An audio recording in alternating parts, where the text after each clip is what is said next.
Assalamualaikum warahmatullahi wabarakatuh. Perkenalkan, nama saya Ulfa Fadil Dewi. Saya merupakan mahasiswi IAIN SES Bangka Belitung. Nah, dalam video kali ini saya akan menjelaskan materi tentang kesulitan belajar. Nah, langsung saja. Nah, pengertian kesulitan belajar. Nah, secara harfiah kesulitan belajar adalah arti dari bahasa Inggris, yaitu learning disability, yang diartikan ketidakmampuan belajar. Kemudian, kata disability diterjemahkan yaitu kesulitan. Nah, kemudian istilah lainnya learning disabilities yang yaitu learning difficulties dan learning difference. Dari ketiga istilah tersebut memiliki pengertian yang berbeda-beda. Seperti learning differences lebih bernada positif. Akan tetapi pihak yang lain yaitu learning disabilities lebih menggambarkan kondisi faktual.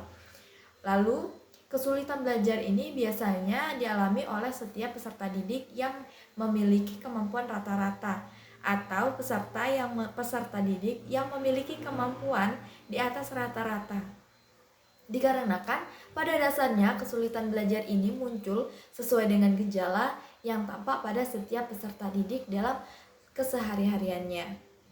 Lalu, menurut Abdurrahman juga menyatakan bahwa kesulitan belajar adalah sebagai suatu kekurangan dalam suatu bidang akademik atau lebih dalam mata pelajaran yang spesifik seperti membaca, menulis, matematika, dan mengeja, atau dalam berbagai keterampilan yang bersifat lebih pada umum.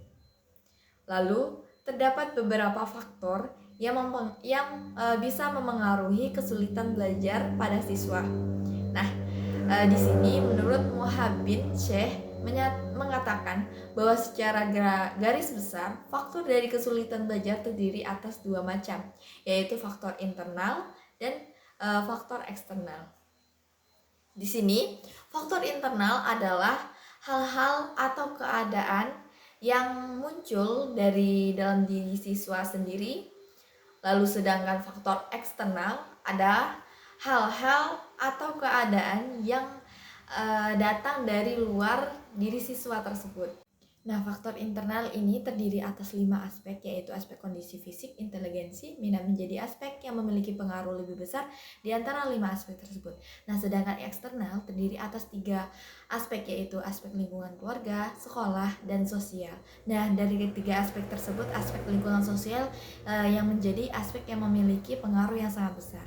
Kemudian dari kedua faktor tersebut, adapun macam-macam faktor menurut Warkitri mengatakan bahwa kesulitan belajar siswa muncul disebabkan yang pertama, learning dysfunction merupakan gejala yang dimana proses belajar yang dilakukan siswa tidak berfungsi dengan baik.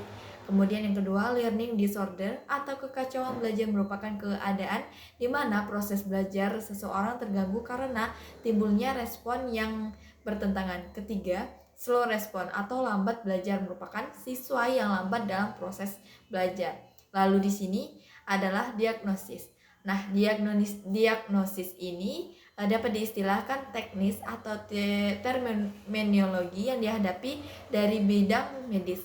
Nah, di mana diagnosis juga diartikan sebagai upaya atau proses menentukan kelemahan atau penyakit apa yang dialami seseorang yang dengan melalui pengujian dan studi yang seksama mengenai gejala-gejalanya. Lalu di sini ada langkah-langkah yang harus dilakukan untuk mendiagnosis masalah kesulitan belajar peserta didik. Nah, yang pertama memetakan kondisi dan keberadaan siswa, keberadaan karakter, dan juga gaya mereka ketika dalam kesulitan belajar. Kemudian yang kedua, mengamati aktivitas belajar siswa di dalam dan di luar ruangan, apakah terjalin hubungan belajar yang kooperatif dengan sesama siswa.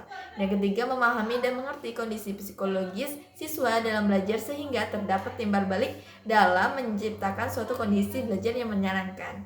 Lalu, adapun beberapa dari karakteristik kesulitan belajar dibagi menjadi 4 aspek, yaitu aspek kognitif. Nah, pada aspek kognitif yang dimana peserta didik mengalami kesulitan dalam masalah-masalah khusus seperti membaca, menulis, berbicara, mendengar, mendengarkan, berpikir, dan matematika. Lalu aspek bahasa, peserta didik yang mengalami kesulitan dalam mengekspresikan diri baik secara verbal maupun tertulis. Sedangkan aspek motorik merupakan salah satu masalah yang berkaitan dengan kesulitan belajar peserta didik yang berhubungan dengan kesulitan keterampilan motorik perseptual yang diperlukan untuk mengembangkan keterampilan meniru rancangan atau pola. Nah, aspek sosial dan emosional yaitu kelabilan emosional dan influensian. Baiklah teman-teman, mungkin hanya itu saja dalam penyampaian materi video saya kali ini, yaitu tentang kesulitan belajar. Semoga bermanfaat untuk teman-teman dan untuk kita semua. Saya juga meminta maaf jika ada salah kata. Kepada Allah saya mohon ampun. Saya akhiri. Wassalamualaikum warahmatullahi wabarakatuh.